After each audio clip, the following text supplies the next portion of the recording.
Bonjour à toi qui m'écoutes, sois béni au nom de Jésus. J'aimerais qu'on puisse voir ensemble un passage dans la Bible qui se situe dans Psaume 119, verset 34. Ça dit ceci: « Donne-moi l'intelligence pour que je garde ta loi et que je l'observe de tout mon cœur. » Donne-moi l'intelligence pour que je garde ta loi et que je l'observe de tout mon cœur. C'est littéralement une demande, je dirais même une prière. Je dirais même une prière que toute personne qui a réellement soif du Seigneur devrait faire. C'est-à-dire que la parole de Dieu n'est pas un livre de cuisine, de recettes ou une notice quelconque. C'est un manuel de vie. Et pour cela, quand on a des difficultés, je pense qu'il ne faut pas s'arrêter à ça. Il ne faut pas s'arrêter à nos barrières, à nos difficultés, à nos lacunes ou même à nos échecs. Mais il faut demander de l'aide au Seigneur. Parce que c'est lui qui est l'auteur de ce manuel. Par là, je veux dire que la parole de Dieu, effectivement, elle demande de l'intelligence.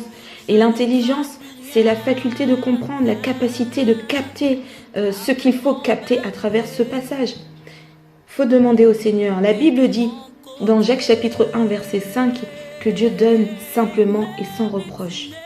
Donc ne nous limitons pas. De plus, non seulement ça demande de l'intelligence, mais ça demande à être gardé. On nous dit même dans la parole de Dieu qu'il ne faut pas qu'on soit des auditeurs oublieux. Ça rentre, ça sort, ça rentre, ça sort. Non, tout ce qu'on reçoit de la parole de Dieu doit être conservé et pas n'importe où dedans. Quand on conserve, on la préserve et c'est à partir de là que ça va nous mener à la pratique de la parole de Dieu. Et non seulement de garder, mais encore de l'observer de tout son cœur.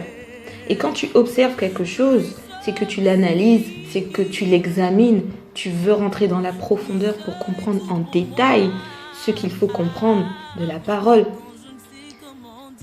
Quand tu veux observer la parole de Dieu, il faut le faire de tout ton cœur, c'est-à-dire avec un cœur entièrement disposé. Est-ce que tu es disposé à observer la parole de Dieu? Est-ce que tu es même capable de faire une prière pareille? Parce que parfois on ne la fait pas de peur de recevoir, je ne sais pas si je peux dire des jugements ou des réprimandes du Seigneur. Mais si tu cherches vraiment la face du Seigneur, tu n'auras pas peur de lui demander de comprendre la parole de Dieu comme lui, il veut qu'on la comprenne, de la pratiquer comme lui, il veut qu'on la pratique.